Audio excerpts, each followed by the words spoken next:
आवाज जनतेचा, लढा सर्वसामान्य जनतेच्या न्याय व हक्कांसाठी। राहुरी पाथर्डी नगर विधानसभा पोटनिवडणुकीसाठी भाजप महायुतीचे उमेदवार अक्षय कर्डिले यांच्या प्रचारार्थ वांबोरी येथे माजी खासदार डॉक्टर सुजय विखे पाटील यांच्या प्रमुख उपस्थितीत बैठक उत्साहात पार पडली। या बैठकीला वांबोरी परिसरातील शेतकरी, युवक आणि नागरिक मोठ्या संख्येने उपस्थित होते। बैठकीत मार्गदर्शन करताना डॉक्टर सुजय विखे पाटील म्हणाले की निवडणुकीत गाफील राहिलो की कार्यक्रम लागतो। याचे जिवंत उदाहरण म्हणजे संगमनेर होय। या ठिकाणी सेतूवाला आमदार होतो, पण माझाही कार्यक्रम लोकांनी फिट केला। त्या निवडणुकीत कार्यकर्त्यांनी प्रामाणिकपणे काम केलं, मात्र जनता ऐकायला तयार नव्हती। पुढे ते म्हणाले की त्या निवडणुकीत हिरा निवडून आला, तो इतका तेजस्वी आहे की जिल्ह्यातील कुठल्याही प्रकरणात त्याचं नाव येतं।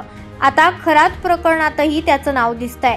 मला पाडलं नसतं तर मी संगमनेर, नेवासा, पारनेर या विधानसभा निवडणुकीत गेलो नसतो। मला पाडण्यासाठी मोठं रिंगण लावलं गेलं आणि ते यशस्वी झालं। राजकीय परिस्थितीवर भाष्य करताना ते म्हणाले की राहुरी तालुक्याला विकासाच्या दृष्टीने पुढे न्यायचं आहे। माजी मंत्री प्राजक्त तनपुरे यांनी निवडणूक न लढण्याचा घेतलेला निर्णय सकारात्मक आहे, त्याबद्दल त्यांचे आभार। राहुरीतील अनेक वर्षांचा संघर्ष आता थांबला आहे।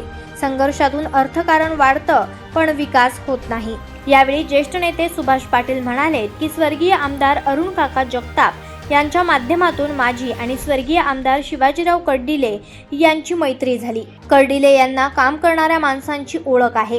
त्यांच्या कामाला मते देऊन अक्षय कर्डिले यांना आमदार करायचं आहे। ते पुढे म्हणाले, वांबोरी चारीचे शिल्पकार कैलासवासी बाळासाहेब विखे पाटील आहेत। डॉक्टर सुजय विखे हे फक्त डॉक्टर नसून न्यूरोसर्जन आहेत। लोकांच्या डोक्यात काय चालतं हे त्यांना समजतं। काम करणाऱ्या लोकांकडेच जनता जाते आणि लोकदरबारात प्रश्न मार्गी लागतात, त्यामुळेच गर्दी होते।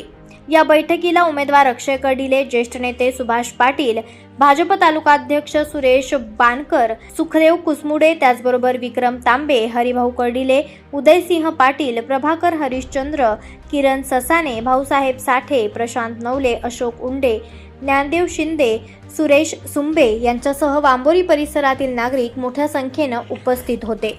आवाज जनतेसाठी सचिन गडाख, वांबोरी।